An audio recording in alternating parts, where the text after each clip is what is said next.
Mga didakpan sa Dumanhog mireklamo nga gikulata sa Vice Mayor og igsuon niini ipaimbestigar sa Commission on Human Rights.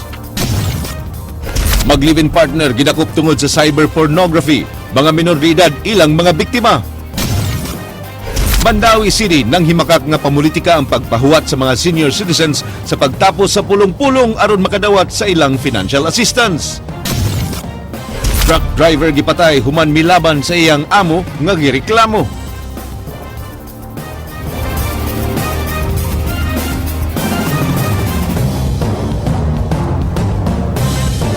May hapon Sugbo, Kabisayan, Mayor Nelson Garcia natahap nga drama lang ang naitabong pagpamusil sa sakyanan sa usa ka kandidato pagka Vice Mayor sa ilang lungsod. Nagtuo kini nga butlang sa iyang kaatbang nga malisa ubos sa election hotspot ang ilang lungsod karong election. Kini gi-aksyonan ni Ray Pasaporte. Kini mao'y kadaot nga nahiaguman sa sakyanan ni kanhi Konsehal Renero Rene Asentesta nga naigo dihang gitirahan gamit ang mga high-powered nga armas samtang nagparking ug walay sakay nga tawo. Kini nahitabo ni adtong Biyernes sa hapon sa Barangay Masa, bukirang lugar sa lungsod sa Dumanhog. Si Asentesta mo ang magbisi ni Vice Mayor Gontrano Hica nga mudagan pagkamayor karong eleksyon. Sila og laing duha ka konsehal nagpulong-pulong uban sa mga nagpuyo sa maong lugar. Si Hica kaalyado sa Liberal Party ni Governor Junjun Davide ug muatbang kang Mayor Nelson Garcia sa One Cebu Party. Nibiya na si Vice Mayor Hica uban sa laing konsehal ug si Asentesta nang lamano pa sa mga tao dihang nahitabo ang pagpabuto sa mga armas. Kita na ko akong sakyanan. Tapos be shaken up. Parang naigo siya mind. Parang bumbagid ba? Si Hica nangagpas nga dunay kalambigitan sa politika ang nahitabo ug mipasangil kang Mayor Nelson Garcia nga mao'y nagpalayo sa nahitabo. Province na nagsumbong sa police station nga dunay massacre, pero why massacre na itabo? Buto-buto lang. Anong mo-assume man siya dayon nga massacre? Okay. Apan dipinsa ni Mayor Garcia, drama lang sa mga Hica ang nahitabo. Iyang giila ang usa ka pulis nga si Edward Saromines nga mao'y nagpabuto sa dala ni ining nga armas. Si Saromines giila nga mao'y bodyguard sa pamilyang Hica. Ibaw siya sa 99.9%. Sa pagka politically motivated, pareha na sa hippie niya nga pa until na wa pa may lise. Anong moingon man siya nga gidrama? Kinsa man taong buanga, bisag kinsa pati nga ipangutan-on nimo, magpakita lang og unsang klaseng utok si Mayor Nelson. Kaya nga naman, makaingon siya drama-drama nga dahil daghang mga bata, dahil daghang mga tigulang dito sa area. Kung makakita mo sa pangitabo, kaya ako nilingi magkusluyo pagdungog na kusdako kayong buto. Ni aso ning luyo, aso yun, abog kayo. Kita kas mga tao nangambak. Mga tao nga nagbuhat, mga suspect, nag-t-shirt kunog yellow, kaya nakitaan ko niya sa police station ganina nga yellow, o niya na'y gun-gun Hica sa luyo. Di mi ko yung anak bugo. Well, if bugo ka, di ko bugo. Sir? Kanya, you're stupid. Sumala sa Dumanhog Police Station, ang ilang mga suspect mao sila si Nilo Kirante alias Tating, nga kanhi pulis, usa ka Aay Torres, Amartiwan, Danny Soles, Wilfred Albius ug usa ka Arnold. Atay na kuha dito nga empty shell sir, natay unom ka M16 nga empty shell, tapos duha pud sa 45, tapos napud tay empty shell sa 40mm M203 grenade. Tapos sir, napud tay nakita dito sa crime scene sir, natay nakita dito nga usa ka unexploded, wala ni buto sir nga grenade. Noted ni Nilo Kirante, no? Noted na si Nilo Kirante, drug lord diri sa amua sa lungsod sa Dumanhog. No? Gi-raid na siya ni adtong Agosto sa ato ang kapulisan sa SWAT, no? Pitong Amadora, kinsa man ning mga tawhana. Si Pitong Amadora wa pay uskabulan sukad sa iyahang pagbail bag-o lang nakagawas. Kuyog sa maong insidente, no? Kinsa man ning mga tawhana. Si Nilo Kirante, kandidato ni Mayor Nelson pagkakonsehal sa 2010. Mao pay pagawas sa prisuhan ni atong 2010, gipadagan niya konsehal para gamiton og scarecrow. Mao ni siya ang drug lord. Pagkahuman nga ni daog si Mayor Nelson pagka 2010, gihimog consultant sa munisipyo. Ang Nilo Kirante is never here ever since to Anas Davao. Kana mga pulis nga iyahang pulis nga ilan ang gisigihan o pangita kuno is Nilo. Unsa may sala in Nilo in the first place? Nilo is not a wanted person. Nilo has never been a kwan, although he is a ex-convict. Pero that wanted. Nganong ilamang gupdon gid maayos Nilo kirante. Ilang butang-butangan ang kining tawo nga walay sala. Oh. Nya wa masala dako. Dugay naman na wa ko kita pila na katuig dinhi sa Matud ni Garcia nga gituyo ni sa kampo ni Hika aron maisip nga election hotspot ang ilang lungsod ug butangan og daghang pulis. Hinuon uyon si Garcia ni inilakip na si Hika nga mapaubos ang lungsod sa hotspot. Actually, mas malipay pa ko. Nga daghang pulis din eh. Mas malipay ko nga kumili control nga naman para masumpo na ilang mga tinguha, no? Basta ako lang dili sila amo control sa pulis. Depende yun. Depende sa ato ang kapulisan, depende sa ilang assessment. Di ko gusto nga mo ingon diretsyo nga ibutang hotspot. Ewa ko kibaw og sa requirement para ma-hotspot ang ato ang lungsod. Kay, based sa akong experience, wa may samok. No? Alang sa Aksyon Bisaya, Ray Pasaporte, News 5. Ipaimbestigar sa Commission on Human Rights ang nahitabong pagpangulata sa Vice Mayor sa Dumanhog ug sa igsuon niini nga konsehal sa lungsod sa duha ka mga dinakpan. Lakip usab ipaimbestigar ang police brutality tungod sa grabing bunog nga nadawat sa duha ka mga gipasangin lang nga nalambigit sa pagtira sa sakyanan sa kandidato sa pagka-Vice Mayor sa Dumanhog. Kini giaksyonan ni Leslie Caminade Vistil. Nihubag ang naong kalawasan ni Samuel Villagonzalo, kinsa usa sa gidakop human gituhuan nga responsable sa pagpabuto og armas sa usa ka sakyanan sa Barangay Masa lungsod sa Dumanhog. Nagtaki ang sab og nagmulo sa kasakit siyang lawas si Joselito Quirante, kinsa lakip nga gidakop ni atong Sabado. Nasikop sab si Dexter James Aninion, kinsa gihulagway nga lookout sa grupo. May tao dako nga natural lang sakit, dala sakit po yan. Mo na ko nahiyago mo. Dagay ko na ako bunog. Greo. Yung mga bulol pa eh. Burot pa ako. Kasi kapulatan ninyo. Swak, primero. Pag-abot ka rin, segundo lang si Wado. Kinisab ang gisulti ni Samuel nga hinungdan og kun nganong napuno sa bunog ilang lawas, hilabi na sayang naong. Natingalan lang sila og kun nganong kalit silang gidakop sa mga pulis og gibunog pagyud.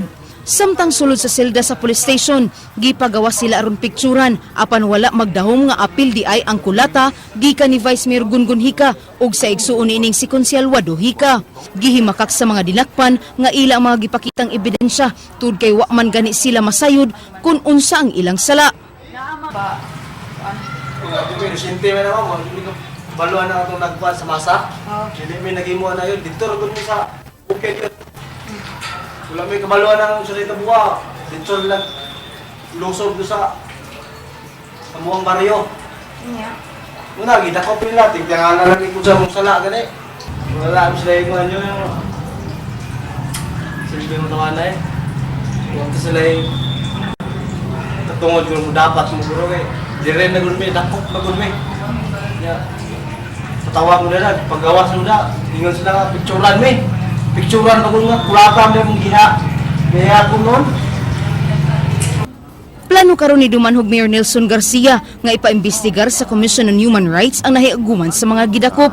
Gani gawas sa gihimo sa Vice Mayor og igsuon ining konsehal. Nakita ni Garcia nga adunay police brutality nga nahitabo human makita ang kabunog sa mga dinakpan. Kini atong Vice Mayor putting the law into his own hands, kuyog iyang igsuon nga konsehal po ni sa munisipyo kana conduct and becoming of a public official nga serious physical injuries nganong imo man kulatahon suod pag police station, no? Wa kay respeto hasta ang mga police should also be liable kay ngano man nga gitolerate man ni nga ilang gikulata ang kining dinakpan hasta po kuno sila niapil kulata ang mga police, no? So ngilad kayo sa image sa ato ang kapulisan, no? Gikwestiyon ni Garcia ang kagamay sa kadaot nga naangkon sa sakyanan kung ugaling tinuod nga mga high-powered firearms ang gigamit. Alang kang Garcia, kung si Vice Mayor Gungun Hika pa ang target, ngano ang nagparking nga sakyanan ni Arsentista nga walay taw mo igitirahan o gipalakaw una si Hika usa pa kini gihimo. Wala usab masecure ang sakyanan isip ebidensya ug padayon nga gigamit sa lungsod hangtod nga iyang gipahibaw ang labaw sa Police Regional Office. Iyang hangyo ng National Bureau of Investigation nga mopahigayon og independent investigation investigation aron sa makita og si kinsa mo'y nagsulti sa tinuod. Wa sila mananghid, wa tanan, gikandak na silang ilang investigation. And also, dako ko nga hiubos sa ato ang hipi nga wa pa gani mo man investigation ni conclude yon siya nga politically motivated, no, which is unfair to us also. Monday I'll be going to the NBI and make a formal request nga sila ang mo buhat mo spearhead sila independent nga kining investigation nga to the incident, no. O tinuod pa lang ni nindot unta, no, kay kinsa ko dili gustong mawa ni mga buang din sa Dumanog. We want peace also in Dumanog if this is really true. So I want to be sure. Ang problema lang ko nila, mo conclude man ko din sila is politically motivated, no. So klaro kayo nga ang ilahan tuyo is to guba sa mga email sa mga kandidato sa Juan Cebu. Sa higayon nga mahimong election hotspot ang ilang lungsod tungod sa hitabo, buot ni Garcia nga military ang mubantay human mawadi og pagsalig sa mga pulis nga mopabor og mga politiko. Ako yung objection ana, no, as long as it will be a real Comelec control. Why politics, no, na gamiton lang sa maruhas, may mga Comelec control, dili police, military ang akong gusto. Neutral gud ang military, no, armed forces. Mas maayo pa na kaysa police, no. So I do not trust the forgive me, there are policemen who are also very good, but I don't trust most of them. Alang sa Aksyon Bisaya, Leslie Caminade Vistil, News 5. Mayor sa lungsod sa Dumanhog mihangyo sa NBI sa pag-imbestigar sa pagtira sa nagparking nga sakyanan sa kandidato pagka-vice mayor sa lungsod. Si Mayor Nelson Garcia nga nawad-an og pagsalig sa pulis mitug-an sa NBI. Nga giplano ang itabo duha ka semana na ang nakalabay ug gani gipilian pa kung kang kinsang sakyanan ang tirahan. Kini giaksyonan ni Jinky Rosit. Midangop kaganang buntag sa buhatan sa National Bureau of Investigation 7, si Dumanhog Mayor Nelson Garcia, kuyog ang amahan ini nga mo'y nagsilbing abogado niya nga si kanhi Congressman Pabling Garcia. Tuyo nila ang paghangyo sa NBI nga moimbestigar sa giingong usa ka ambush sa kaatbang niya sa politika nga si Vice Mayor Efren Gungun Hika ug mga kauban dito sa Barangay Masa, lungsod sa Dumanhog niadtong Biyernes. Gisaysay sa mayor kang Attorney Ricardo Diaz sa NBI ang panghitabo. I am here to ask for a help from the NBI to make this investigation more thorough, no? Iyang gihulagway nga unfair ang hepe sa Dumanhog Police nga si Senior Inspector RV Arbuis tungod sa pagdeklarar ini nga political ang motibo sa krimen bisan ug wa pa makumpleto ang ilang investigasyon. I have to have a fair investigation, and I see that the NBI should step in because for me they cannot be dictated by any political group, no, because they are neutral, no. That is an illegal arrest. You cannot arrest the person without a warrant. Are these the two people kaning nadakop? Yes, sir. The two. Okay.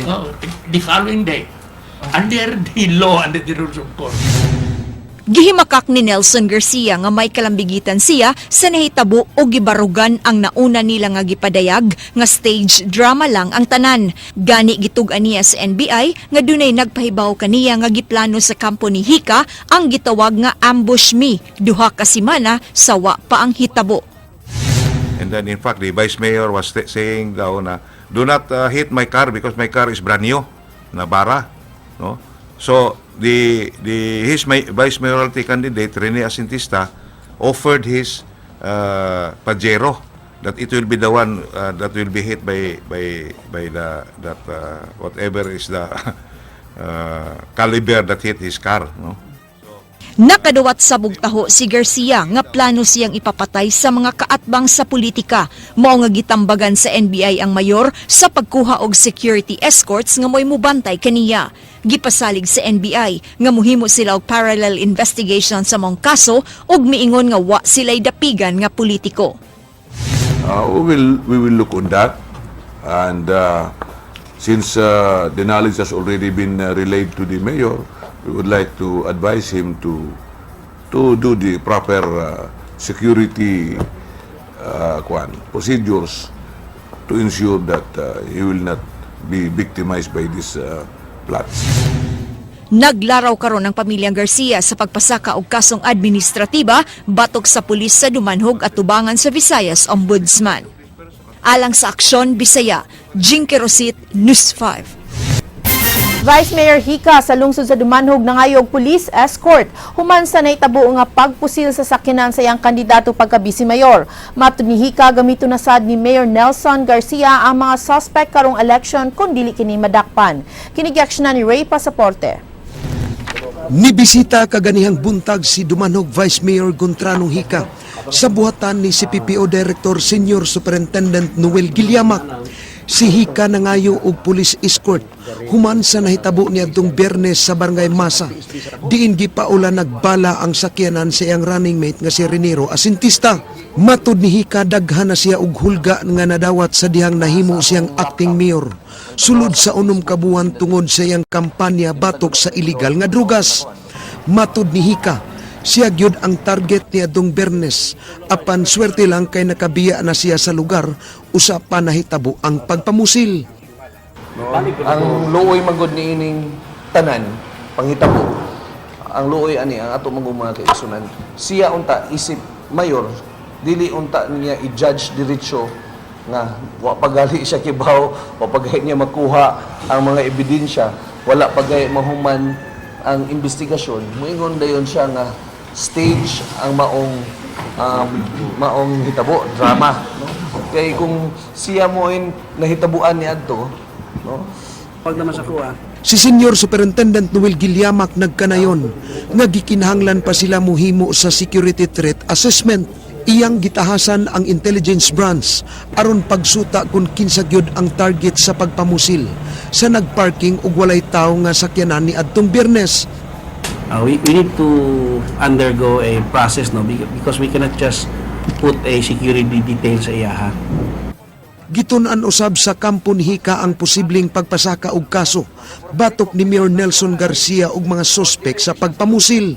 Sa investigasyon sa kapulisan sa Dumanhog, ilang gitudlo ang usa ka Nilo Kirante nga responsable sa pagpamusil sa sakyanan ni Asintista. Sure, gigamit ni niya pag 2010, gigamit ni niya pag 2013, I'm sure gamiton niya po ni niya sa 2016 o di ni madakpan. Pag naman sa kuha. Matud sa Pangulo sa Provincial Police Office Senior Superintendent Noel Guiliamac, ila pang gisusi ang kalambigitan ni Nilo Kirante sa hitabo. Actually, Nilo Kirante has a previous case for illegal drugs. So nagpaabot lang niya sa warrant of arrest, and a manhunt will continue against those people who are responsible. Pasakaan karong hapon sa Provincial Prosecutor's Office ang tulong nga gidakop sa mga pulis niadtong Sabado. Di man na to basta-basta lang ma-file, no, without getting any witnesses who can corroborate sa mga other witnesses. Namayngan nga mga ni-crop up, but we need evidence or circumstantial evidence to link them to the incident. Gimanduan ni Guiliamac ang mga pulis sa Dumanhog nga magpabilin nga neutral ug wide dapigan nga mga politiko sa lungsod aron dili maduhigan sa politika ang ilang organisasyon. Giklaro ni Guiliamac nga Comelec maoy mopahigayon og assessment sa mga lungsod aron madeklarar nga usa ka election hotspot. Sanglit sila igo rang muabag niini. Alang sa Aksyon Bisaya, Ray Pasaporte, News 5. Mga pulis gipahinumduman sa Comelec nga magpabilin nga neutral ug dili mudapig sa mga politiko. Sutawon pa og maayo sa Comelec kung angayan ba nga ibutang ang Dumanhog ubos sa Comelec Election Watch List area. Kini giaksyonan ni Jinky Rosit. Nag-agad lang ang buhatan sa Commission on Election sa mga sakop sa pulis ug militar sa ilang report kung election-related bang nahitabo nga pagpamusil sa usa ka sakyanan sa lungsod sa Dumanhog. Gipasabot ni Attorney Ferdinand Guhilde nga sigayong mapamatud-an nga election-related ang hitabo, ipaubos ang lungsod sa Dumanhog sa election watch list areas. Dinhi natutukan sa COMELEC ug pulis ang kalihukan sa maong lungsod. EWA, once ma-declare ka nga EWA by the police or military in coordination with COMELEC, mahog ni siya nga diha maka-focus ang atong atong mga PNP or military on election day or not even on election day during the 5 ka buwan na lang sa di pang piniliayapan pagkakaron, wa pay lungsod nga gipaubos sa election watch list area. Sa milabay nga tuig 2013 elections, nalakip sa EWA ang mga dakbayan sa Bugo, Danao, Karkar ug Lapu-Lapu ug ang mga lungsod sa Sogod, Barili, San Fernando, Daan Bantayan, Tuburan, Santa Fe, Ronda, Pinamungahan, Tabogon ug Dumanhog. Tungod ini subling gipainumduman sa COMELEC ang mga pulis sa gipanumpaan nilang serbisyo. during elections. Ang ilang role rin sa PNP at military is to help the COMELEC ensure an orderly, free and honest elections. Beyond that, kinahanglan walay biases, walay electioneering kay kana ginadili sa balaod. It is an election offense for government employees to participate in any way in any partisan political activities during the elections. Wa sab pasaylo sa COMELEC ang tanang buot magpapili karong eleksyon tungod kay bisan sila dunay pahinumdum ang maong buhatan ngadto kanila. Ang election man good is we are submitting ourselves to the sovereign will. No? So let the people decide. Dapat wala tayong mga dirty tactics nga, tingali atong pangunahan ang desisyon sa mga katawhan. Murag para na ako magod kung lansar ka, mas nindot ang feeling or mas nakay sense of fulfillment if you want it fair and square. Alang sa Aksyon Bisaya, Jing Kerosit, News 5. Bag-ong kaso sa cyber pornography sa lungsod sa Cordova, gihulagway sa mayor nga isolated case lang. Si Ryan Sorote sa follow-up report.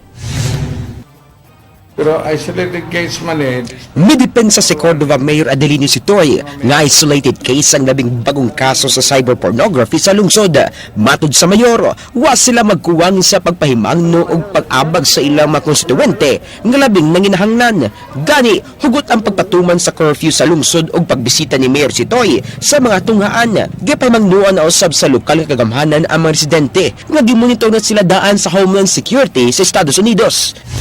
buwa ng tinood nga against which I warned them before that we are being monitored. Magawa silang po ito, nagkaroon, si ultimate proof na monitored ta. Nagsugod ang monitor sa Homeland Security niadtong 2011 sa unang gi-raid nga balay nga dunay cyber pornography operations. Mitaas ang interes sa Amerika sa pagpaniid sa Cordova tungod sa kadaghan sa mga langyaw nga nalambigit sa maong malaway nga operasyon. O sa kaordinansa nga nagmonitor sa mga kwarta padala ang napalabang sa lungsod aron pagmonitor sa posibleng nga pagpadayon sa malaway nga kalihukan. Aminado ang mayor nga easy money ang maong kalihukan nga mas ampay sa pipila tungod sa kakabos. Suway nga gikuhaan sa News 5 ug pamahayag ang kapitan sa Barangay Cogon, Francisco Ador Jr. apan halos wa kini sa Barangay Hall, tibok adlaw ug daw milikay. Pero easy money may gusto sa mga tao, nego sila. I told them already nga, gimonitor na tayo ini. Ako ba, monitor na, being monitored by Homeland Security. Every activities ko ba may bawaan nila. Niining gamay nga lawak, gingang gibuhat sa usa ka pamilya ang mga malaway nga makalihukan ngadto sa mga menor de edad nila nga mga biktima sa usa ka barangay dinhi sa lungsod sa Cordova.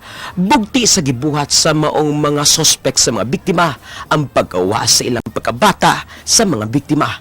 Giabandonar na ang balay sa mga suspitsado ug bugto mga paryente na lang ang musud niini. Matud sa masilingan, ilan ang naandan nga tapukanan sa mga bata ang balay sa mga sospek. Hilig usab sa babay nga sospek ang magsigi og selfie og magpa-picture sa mga bata. Wa sila magdahom nga mo nakadto ang sinugdanan sa malaway nga kalihukan sa mag-live-in partner. Hilig man ka nagsiyags kanang pangudak og mga bata balabi na kanang way lingaw inana kanang Pero kanang kudak-kudak lang kuno ba bong bita ko. Uy, unsa man nga wa man jud sila day ko nganong girid man na sila nga. Kuan na umju ko kakuan na nila dim ginahilig ko kanang kuan na si Kurista man na ang kanang asawa sa kumaguwang. Alang sa Aksyon Bisaya, Ryan Sorote, News 5. Mag-live-in partner nga nalambigit sa cyber pornography na dakpan pinaagi sa NBI, FBI ug Homeland Security sa United States. Ilang mga biktima, mga menor de edad, kinigyaksyonan ni Jinky Rosit. Dahil pasalo ako sa akong gibuhat ninyo. Igo na lang karon sa pagmahay ang 18 anyos nga inahandiyang nadakpan kini sa mga sakop sa NBI 7 niadtong Sabado sa hapon natul sa pagpangronda nga gipaygayon sa ilang Pinoy-anan sa lungsod sa Cordova.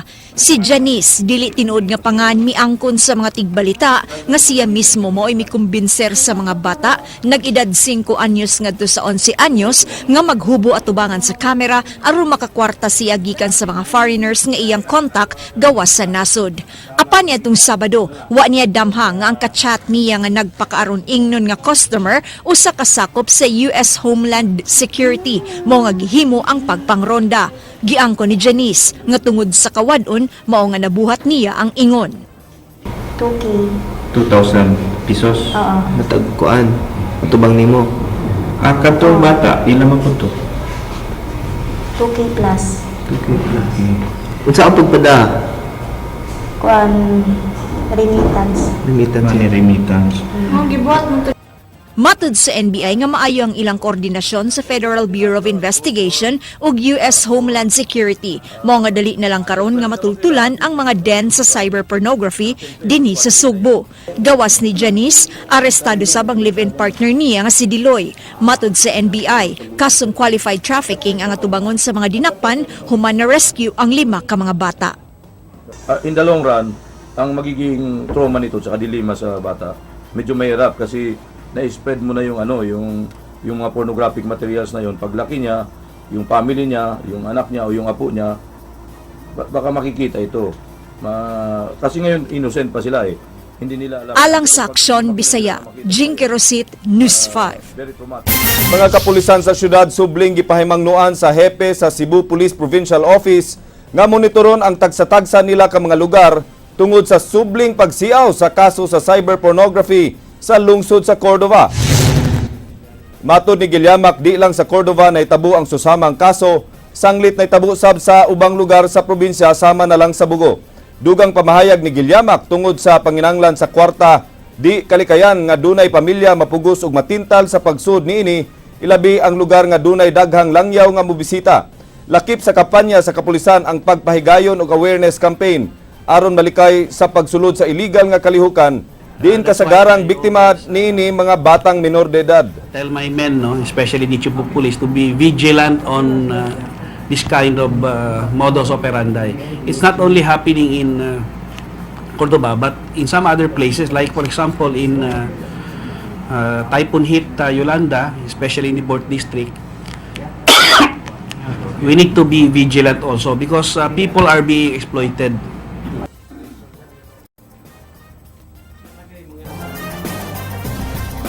Gimakak sa mga politiko sa syudad sa Mandaue nga dunay sagol pamulitika ang paghatag nila og financial assistance ngadto sa mga senior citizens. Kini human gipawat pa nila ang mga tiguang og 3 ka oras kay namulong pa sila sa wa pa ang distribution. Ang detalye sa report ni Ryan Sorote. Sayo pa lang sa buntag, nag-abot-abot na ang gatusan ka mga senior citizens sa barangay Subang Dako aron sa pag-claim sa balanse nga 1,500 pesos na financial assistance gikan sa Mandaue City Hall. Labing sayo ang nangabot og alas 6 sa buntag nga gipangnagaan og libre nga pamahaw og check-up sa blood pressure. Makalabay ang 2 ka oras og tuga nga paghuwat sa mga lolo ug lola, niabot ang mga taga City Treasurer's Office uban sa mga magpapili sa maabot nga piniliay. Inay nga sugdan dayon ang distribution, namunuon na ang mga politiko, samtang uban ng lamano. Layo sa kaoras nga naghuwat ang mga hamtong o na nadawat sa unang batch ang ayuda uban sa 200 ka magitagaan og PhilHealth. Gipasalig usab sa kasamtang administrasyon ang pagdoble na sa ilang ayuda gikan sa 3,000 ngadto na sa 6,000 pesos sunod tuig. Gimakak sa grupo nga gipamulitika nila ang pagdistribute sa ayuda. So, pwede siya pamulitika, attorney? Definitely, may panilang request. Hapsa ang distribution pinaagi sa stabs, apan way punay ang pagsigi og paypay sa mga gipanginitan nga beneficiaries. Gikan ang usbaw sa gipadak-an nga budget alang sa mga senior citizens nga 120 million gikan sa orihinal nga 50 milyones pesos. 5 ka barangay ang makadawat karong adlaw sa ilang financial assistance. Magpaday ng pagkapod hangtod malukop ang tanang barangay sa syudad nga dunay 16,500 ka mga senior citizens. Gipahugtan usab sa office ng senior citizen ang pagmonitor sa mga tao nga doble nga nagparehistro sa dakbayan. Under sa office ni Atty. Liesi, nga siya may vice chairman sa Committee on Social Services, na diha ang validation to determine kung ganang senior na abagyod taga Mandawi ba. Ano may possibility na maka-increase pa na? Yeah, sa ako. It depends upon the next administration, upon the next mayor. Alang sa Action Bisaya, Ryan Sorote, News 5.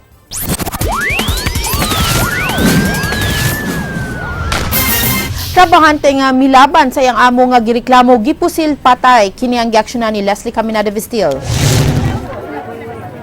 Nagbuyod nga wa nay kinabuhi kining usa ka on-call driver nga nailhan sa ngalang Richard Gallo human gipusil sa gikatawong negosyante og lumber. Pasado las 7 kagahapon sa buntag, wa na makapamahaw si Gallo dihang gikatahong gisulong og sinumbagay sa usa ka Victor Serencio sa gawas nga bahin sa bodega sa Delco Trucking sa Dalangutsan Barangay Kiyot, Dakbayan sa Sugbo.